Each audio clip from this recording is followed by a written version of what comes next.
소송 비용을 못 갚아서 하마터면 구속이 될 뻔했던 박근영 전 유경재단 이사장이 뒤늦게 돈을 갚아서 구속을 피했습니다. 남편인 신동욱 공화당 총재 얘기 직접 들어볼까요? 저희 형제만 해도 7형제입니다. 그 추석 때 친지분들이 많이 걱정을 하셨고, 그래서 친지분들이 십시일반 모아주셔가지고 450만 원을 만들게 된 거예요. 정확하게 41만 원이 공식적 수입입니다. 국민연금, 아내가 받는 국민연금이 41만 원입니다. 28만 원은 제가 착각을 했던 겁니다. 박지원 회장으로부터 일정 부분 도움을 받고 있다고 그거 말씀드렸고요. 매달 정기적으로 도움 받으시는 거예요? 네, 그렇습니다. 아내가 그 강연이나 이렇게 지방 초청 행사들이 있어요. 그거 가면 강연료가 아마 아내의 조금 수입원이 될 겁니다. 네, 들으신 것처럼 추석 때 친지들이 돈을 모아줘서 갚았다고 하는데, 자, 손 변호사님, 네. 450만 원을 갚아주게 된 사연이 뭔가요? 이게 참 거슬러 올라갑니다. 거슬러. 네, 1999년에 이제 그 박근영 씨가 그 유경재단 이사장으로 취임했는데요. 네. 그다음에 한 번 하고 그다음에 연임을 하게 됩니다. 그 과정에서 교육청과 한 번 소송이 있었어요. 그래서 소송에서 이겨서 연임의 승인을 받았습니다. 네, 그런데 그 후에 교육청이 갑자기 또 연임 승인을 취소합니다. 그 이유가 이제 그 여러 가지가 있었는데 그 예식장 사업 등 이제 공익재단이 할 수 없는 것을 이제 그런 영리 사업을 했다. 예. 그리고 또 여비와 교통기를 과다하게 사용했다. 라고 해서 이런 연임 승인 처분을 취소하는데, 그러자 이제 박근영 씨가 그 교육청의 취소 처분이 잘못됐다라고 하면서 취소 처분 무효 확인 소송을 제기합니다. 이 소송이 굉장히 길게 와서 2011년에 최종적으로 박근영 씨가 패소하는데요. 그렇군요. 네, 소송을 패소하면은 이긴 사람이 썼던 소송 비용을 이제 물어줘야 되거든요. 네. 그 비용이 바로 이제 450만 원이었고요. 그런데 박근영 씨가 재산이 없다 보니까 교육청에서는 이거 450만 원 받을 수 있는데 못 받고 있었습니다. 그러자 이럴 때 쓸 수 있는 절차가 바로 이제 재산 명시 절차인데요. 이게 뭐냐면 간단히 말씀드리면 박근영 씨가 돈을 450만 원을 줘야 되니 스스로 내 재산이 얼마인지를 써서 재산 목록을 내라. 그 절차를 이제 진행했는데요. 이 재산 목록을 내지 않았습니다. 재산 목록을 내지 않았을 때 할 수 있는 게 또 이제 감치 재판인데요. 감치. 네, 감치는 일단 유치장에 가둬놓는 거죠, 낼 때까지. 그래서 이 감치 재판 날짜가 잡혔는데 이 감치 재판이 열리기 직전에 돈도 공탁을 하고 또 재산 목록도 제출을 해서 재판이 열리지 않게 된 것이죠. 아하, 정말 450만 원이 없어서 못 낸 게 아니라 혹시 버틸 때까지 버티다가 구속시킨다고 하니까 그때서야 부랴부랴 낸 것 아니냐, 세간에는 또 이러한 의혹의 시선들이 있었는데요. 남편인 신동욱 씨는 절대 그건 아니다. 버틴 게 아니라 정말 돈이 없어서 못 낸 거라고 주장을 하고 있습니다. 자, 김 박사님, 지금 들으신 것처럼 월 수입이 국민연금 28만 원이 아니라 41만 원이라고 정정을 했어요.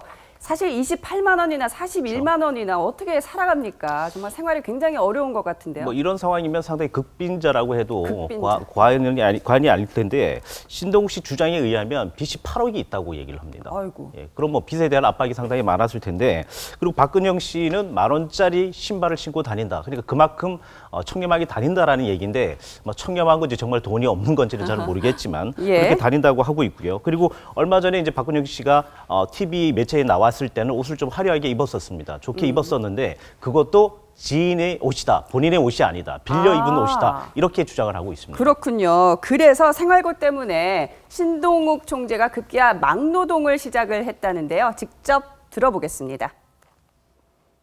공사 현장에서 막노동을 하고 있는 거고요. 일용직 잡부예요.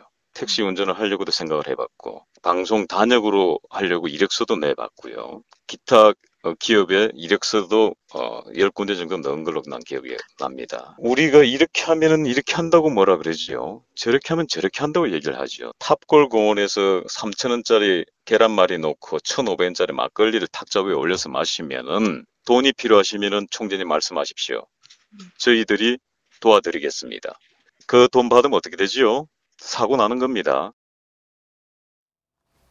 네, 손 변호사님, 여러 군데, 기업 10군데에 이력서를 보내고 뭐 방송사 단역, 택시 운전도 생각을 했다는데 왜 하필 일용직 막노동을 선택을 했을까요? 과거에 신동욱 총재가 이런 인터뷰도 했습니다.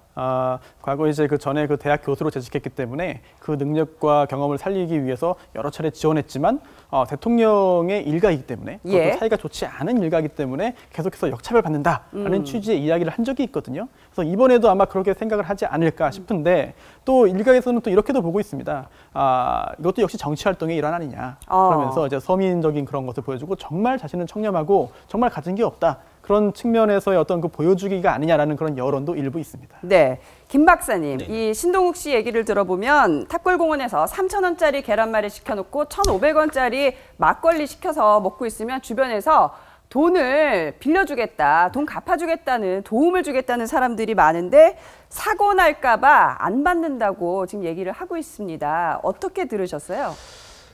저는 뭐 다양하게 지금 들립니다. 다양하게 들리세요? 정말 없어서 그런 건지 아니면 있는데 청렴한 것처럼 보이려고 하는 건지는 잘 모릅니다. 아무도 모릅니다. 자, 모르지만 사실은 심리적으로 뭔가를 자꾸 어필을 하는 행동, 이 어필을 하는 행동들은 뭔가를 계획적으로 했을 수도 있다고 보여질 수도 있습니다. 그래요. 자, 그렇기 때문에 다양한 쪽으로 생각을 해볼 필요는 있는데 이석수 씨가 이렇게 얘기했습니다. 이석수 씨에 대해서 고발을 해주는 게 오히려 고맙다. 아니 이석수 특별감찰관이 고발을 한 게 고발해 고마워요? 주는 게 너무 고맙다. 왜냐하면 왜요? 나의 청렴한 것들을 세상에 다 알려지게 할 수 있는 부분들이 되기 때문에 오히려 이런 부분들이 더 고맙다라고 하는 표현까지도 얘기를 하셨거든요. 아니 빚이 많고 빚을 못 갚았다는 의혹이 청렴하다는 얘기가 되는 건가요? 예, 그렇죠. 역대 대통령의 친인척을 보면 예. 상당히 부유하게 지금 현재도 살고 있고 그런 문제들이 많이 있었지 않습니까? 예. 근데 본인은 그렇지 않다는 것이죠. 이웅혁 교수님, 신동욱 씨가 굉장히 의미심장한 발언을 했습니다. 처형 주변 의혹에 비하면 우리는 세 발의 피다. 무슨 얘기인가요? 결국 처형 주변이니까 박근혜 대통령 주변에 관한 얘기를 한 거죠. 예. 요즘 많은 인구에 회자되고 있는 박근혜 대통령과 특별 관계에 있는 최순실 씨가 주가 돼서 사실은 K스포츠 재단, 미르 재단 등의 설립도 하루 만에 이루어졌고 또 수백억, 800원을 이렇게 받았는데 우리는 뭐냐라고 하는 상대적 박탈감에 대한 불만을 표출한 것으로 일단 해석을 할 수가 있는 거죠. 예. 그만큼 무엇인가 청와대에 있어서의 계속적인 무관심, 이것에 대한 반감, 그래서 무엇인가 좀 지원을 좀 했으면 좋지 않겠느냐, 이런 얘기인데 어떻게 본다면 이제 박근혜 대통령이 그 이야기하신 이와 같은 비상시국 시기에 나라를 흔드는 폭로성 발언은 불필요하다. 예. 이것에 대해서 동의하지 않는 듯한 얘기 아닙니까, 사실은?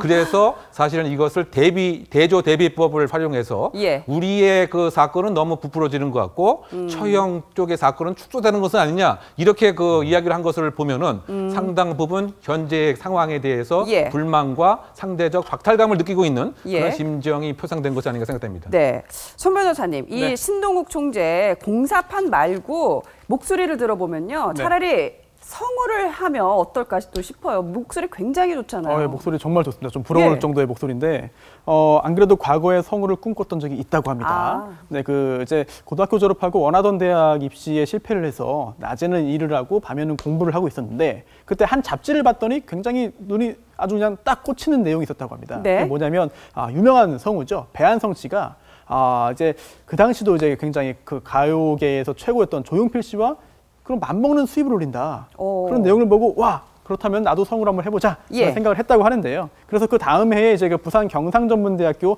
방송연예과에 88학번으로 입학을 합니다. 예. 근데 그 학교가 또 유명한 학교인데 이제 배우 송강호 씨가 이제 이 학교의 선배고요. 또 송강호 씨 나온 학교예요? 네, 후배도 굉장히 쟁쟁합니다. 예. 가수 백이성 씨, 탤런트 장혁 씨, 그리고 또 코미디언 신봉선 씨도 이 학교를 나왔다고 하니까 선후배 연예인들이 굉장히 많은 그런 신동욱 총재라고 할 수 있습니다. 그렇군요. 자, 김 박사님, 네. 왜 돈 없고 빚 많이 지게 되면 부부 사이도 나빠지는 게 일반적이잖아요. 그쵸. 그런데 저 부분은 예외가 아닌가 싶어요. 너무 돈독해 보이시죠? 네, 금속 굉장히 좋은 것 그렇죠. 같아요. 정말 그 경제가 빈곤해지면 우리 부부 싸움들도 많이 일어나고 소통에 대한 문제가 분명히 생기잖아요. 그렇죠? 예. 그런데 이 부분은 타켓이 명확합니다. 타켓. 예, 타켓이 명확하기 때문에 청와대가 됐든 박근혜 대통령이 됐건 누가 됐건 타켓이 명확하기 때문에 같이 가는 협력 구조가 있습니다. 그리고 같은 편 효과라고 하는데 예. 같이 뭔가를 밀어붙이면 오히려 그게 더 돈독해지고 더 결속력이 다져지는 것이죠. 예. 이런 부분들로 인해서 아마 애정이 더 돈독해지지 않았나라는 생각을 한번 해봅니다. 네, 지금까지 세 분과 함께 화제의 사건 사고 소식들 짚어봤습니다. 오늘 말씀 잘 들었습니다. 감사합니다.